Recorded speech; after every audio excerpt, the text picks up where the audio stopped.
Let's jump right into this explainer. We're looking at a fascinating concept from war expert Robert Pape called the escalation trap. The big question here is, why haven't some truly unprecedented tactical military successes by the US actually resolved the conflict with Iran?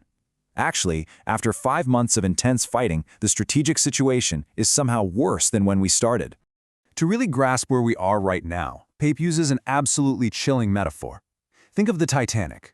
We are literally on the Titanic, we've spotted the iceberg, everyone is screaming at the top of their lungs not to hit it, and yet, we're still steaming straight toward it. After months of devastating strikes, President Trump is staring down a massive strategic dilemma. And that brings us to a crucial quote from Pape. The escalation trap is about how military action impacts politics. You see, military action doesn't just happen in a vacuum, right? We're caught in this brutal cycle where every single military move backfires politically. You can execute flawless bombing runs, but if those strikes don't actually shift the geopolitical reality in your favor, well, you're stuck in the escalation trap. So here's how we'll climb Robert Pape's escalation ladder. We'll start with Stage 1, regime survival, then Stage 2, the blockade.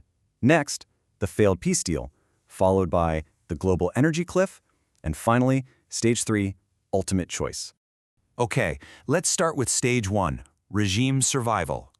In the opening weeks of the conflict, the U.S. pulled off a decapitation strike of historic proportions. We're talking about eliminating Supreme Leader Ayatollah Ali Khamenei. They took out roughly 137 of Iran's top officials across the government and the military. Oh, and on top of that, they sank virtually the entire Iranian navy. It was a staggering bombardment. And yet, despite all of that firepower, the government didn't collapse like Washington thought it would. No way. Why did they survive? Well, decades of foreign intervention explain it perfectly. Back in 1941, foreign empires exiled Reza Shah. Then in 1953, the CIA and UK intelligence overthrew Prime Minister Mossadegh. That specific history of intervention forced the architects of the 1979 Islamic Revolution to design a highly decentralized, deeply paranoid regime. They intentionally built multiple parallel governments and layered militaries to be essentially coup and revolution-proof. You take out 100 leaders, well, 100 more are already trained and waiting in the wings to take their place. Which leads us directly into Stage 2, the blockade. Because the regime survived, within days of those initial strikes, Iran pivoted from fighting for its life to bold geopolitical ambition. They rapidly seized control of the world's most vital maritime choke points, building this sprawling security resistance belt. Iran completely shut down the Strait of Hormuz, while the Houthis over in Yemen blockaded the Bab al-Mandeb Strait.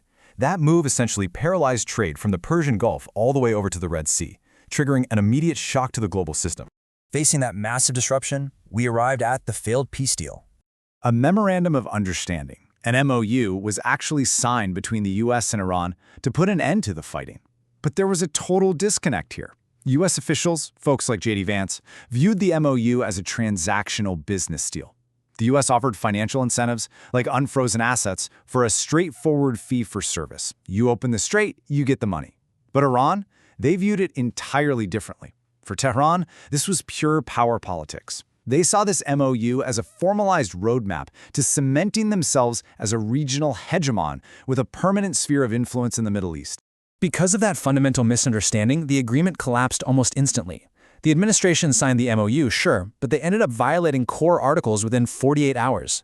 Take Article 1, for example. The U.S. was supposed to guarantee Lebanon's territorial integrity, but immediately established a framework that locked in an Israeli military presence. Under Article 5, Iran was granted control of Hormuz, but the U.S. actively encouraged ships to bypass the main routes with their transponders turned off. And then with Article 11, the U.S. demanded Iran's newly unfrozen funds be spent strictly on American grain. Seeing all these maneuvers to deny them their newfound regional power, Iran just resumed shooting at ships and locked the straits right back down. And that diplomatic failure brings us to a terrifying economic reality, the global energy cliff. With the Red Sea and Hormuz effectively blocked yet again, international oil prices have surged back over a staggering $100 a barrel. But it's the situation beneath that headline number that is incredibly fragile. Just to put that into perspective, normally 20 million barrels of oil flow through Hormuz every single day. Right now, while 7 million barrels are being rerouted through alternative pipelines in Saudi Arabia and the UAE, a massive 13 million barrels a day are just trapped. They can't get out. That is creating an acute, severe supply shock for the entire globe. To buffer the global market from this sudden shock, 32 nations agreed to release 400 million barrels from their emergency stockpiles. The U.S. alone has drained its strategic petroleum reserve down to roughly 300 million barrels. That is the lowest level we have seen since 1983. We are literally burning through our safety net. This rapid depletion led to a pretty blunt admission from President Trump at the G7 summit. He warned that global emergency reserves could effectively run dry in just 4 weeks. That sets a terrifying energy deadline for August 15th. Once those buffers are gone, we aren't just talking about high gas prices at the pump, we're staring down the barrel of bedlam. We're talking about a potential global depression, which is only compounded by the fact that Middle Eastern refining capacities are also blocked. So, as those oil buffers run dry, we arrive at stage 3, ultimate choice. The choice facing the administration is agonizing. On one hand, they can own the loss. That means publicly accepting a strategic defeat, validating that MOU, and basically allowing Iran to permanently control Hormuz, effectively crowning them as a major, nuclear-capable world power. Or, on the other hand, the U.S. can commit to a massive 6-month physical ground war to retake the straits by sheer force.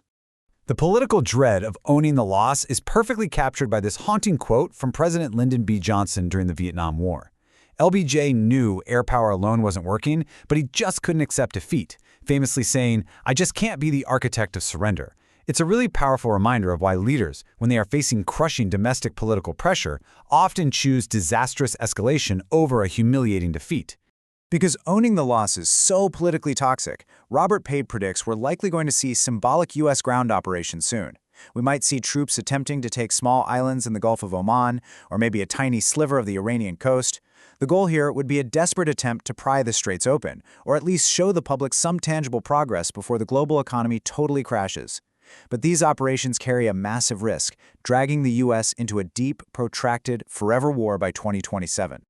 So, what does this all mean for us? Ultimately, what you should take away from this explainer is this final, sobering question. Will the U.S. accept a radical new balance of global power, where Iran controls the energy markets, or will it risk a global economic depression and a forever war to fight it? The escalation trap has snapped shut, and the clock on those oil reserves is relentlessly ticking down. Thanks for joining me for this explainer, and I'll catch you in the next one.